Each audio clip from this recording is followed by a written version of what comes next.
On est tellement habitué à vivre dans un monde coloré qu'on en oublie de l'admirer. Imagine ce qui se passerait si la couleur la plus présente dans la nature disparaissait d'un coup. À quoi ressemblerait le monde sans vert? Et qu'est-ce que ça impliquerait pour nous? Le vert est une des couleurs les plus riches qui soit. C'est celle qui possède le plus de nuances et le vert a une grande variété de significations différentes. Un vert associé à un jaune vif sera frais et pimpant, alors qu'un vert mélangé avec un jaune pâle et un peu de marron aura une teinte morbide et dérangeante. Le vert foncé est associé à la richesse et est un signe de confiance, mais il suffit qu'il soit encore un tout petit peu plus foncé pour être rattaché à l'avidité et au corps militaire. Quel est l'objet vert que tu préfères dans le monde? Les pommes? Les aurores boréales? Les bandes dessinées de l'incroyable Hulk? Imagine si tout ça perdait sa couleur et devenait gris et morne. Est-ce que tu les aimerais toujours autant? Dis-moi dans les commentaires. Le vert est généralement associé à la nature. C'est logique, la plupart des plantes sont vertes. Ça en fait clairement la couleur la plus importante au monde et à laquelle nous devons la vie. Les cellules de la plupart des plantes contiennent une substance unique qu'on appelle la chlorophylle. Elle est capable de transformer la lumière du soleil en énergie. Pendant ce processus, les plantes absorbent du dioxyde de carbone et produisent de l'oxygène. C'est au moment où ce mécanisme incroyable est apparu sur notre planète que des formes de vie complexes ont pu se développer et survivre. Ce qui a par la suite permis notre propre existence. Pour la même raison, le vert est aussi associé aux mouvements qui visent à défendre l'écologie. Quelle autre couleur que le vert pour soutenir leurs idéaux? Quand le logo d'une organisation est vert, tu sais immédiatement qu'elle a un lien avec le recyclage, ou la dépollution, ou la préservation des espèces animales en danger. Certaines d'entre elles intègrent directement le mot vert ou green dans les noms, comme Greenpeace, car cette couleur est devenue synonyme de développement durable et de la nature en général. Même en dehors de l'écologie, le vert est un outil très efficace en termes de marketing et de publicité. C'est une des couleurs les plus apaisantes, alors on la rattache instinctivement à la confiance et à la sécurité.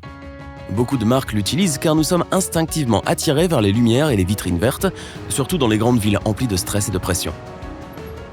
Sans vert, la plupart des marques seraient sans doute bleues, la seule alternative possible du fait de son attrait naturel. Mais ce serait si monotone. Et après tout, ce n'est pas une coïncidence si la couleur des dollars est le vert. Ce fameux billet vert tient sa couleur du fait qu'au XIXe siècle, ce pigment était bon marché et facile à trouver, mais aussi parce qu'il devait symboliser la confiance qu'on pouvait avoir dans le dollar. Mais la raison principale est aussi qu'à l'époque, il suffisait de prendre un billet en photo pour en créer un faux. Or, la photographie n'existait qu'en noir et blanc à l'époque et ne pouvait pas reproduire ce vert. Aujourd'hui, falsifier un billet est plus compliqué. Mais le pigment vert utilisé dans les billets s'avère être plus robuste que les autres. Il ne part pas avec le temps.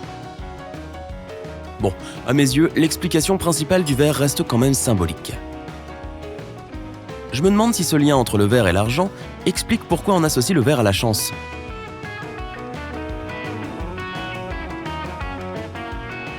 Tu sais, toutes ces histoires de trèfle à 4 feuilles et de farfadet qui rend incroyablement riche celui qui en attrape un. Tous ces contes viennent de l'île d'Émeraude, plus connue sous le nom d'Irlande, mais ils se sont répandus dans la plupart des pays occidentaux. Maintenant, imagine un leprechaun portant une veste dorée plutôt que verte. Il ressemblerait juste à une star du disco au goût douteux, pas un porte-bonheur.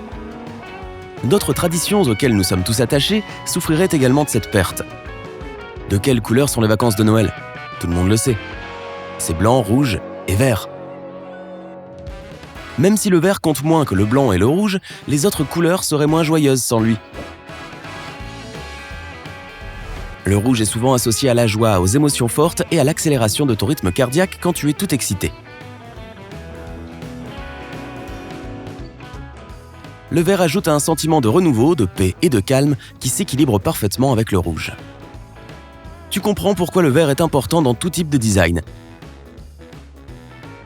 Une voiture vert foncé paraîtra luxueuse, une vert clair évoquera la créativité et la jeunesse de son propriétaire, et c'est la même chose pour le design d'intérieur. Vu le nombre de teintes de vert qui existent, tu peux créer l'ambiance que tu veux dans une pièce, que ce soit un bureau ou une chambre d'enfant. Mais on évite souvent le vert dans les immeubles de bureaux car beaucoup de panneaux et de flèches montrant les sorties d'urgence sont verts. Sans cette couleur, il serait beaucoup moins efficace.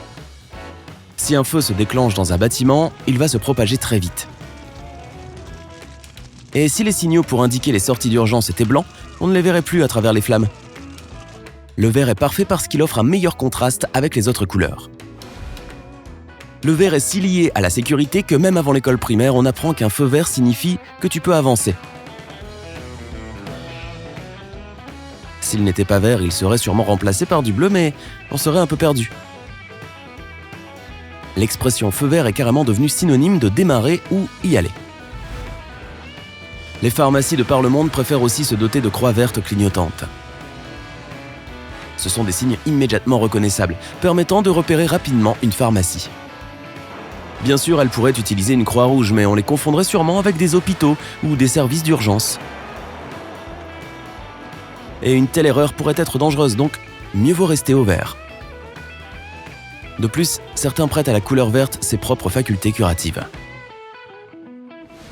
C'est ironique, mais cette couleur est un signe révélateur que quelqu'un ne se sent pas bien.